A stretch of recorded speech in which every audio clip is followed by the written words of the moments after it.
kabla watu hawajashindana na wewe, before people compete kwenye with you biashara, in business, kwenye kazi, at work, kwenye maisha, in life, kwenye familia, in family, kwenye masomo, hawajashindana watoto wako, wanashindana nao kwanza katika ulimwengu wao. In their realm.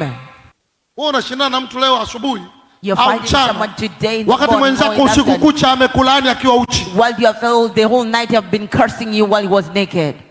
Wewe unaamka tu umebeba vitu vyako unaenda kazini, kichwa things, you are going at work, kichwa empty head. Mwenzako usiku kucha and your fellow hajalala anakulaani usiku kucha, na wewe huna chochote unaenda tu, and you have nothing, you just go. Hauwezi kumshinda hata kama anatumia nguvu za giza. You cannot overcome them even if they are using kwa sababu hujui because you don't know cha kufanya what to do katika ulimwengu wako. In your realm. Yeye anajua cha kufanya they know what to katika do ulimwengu wake in their own realms.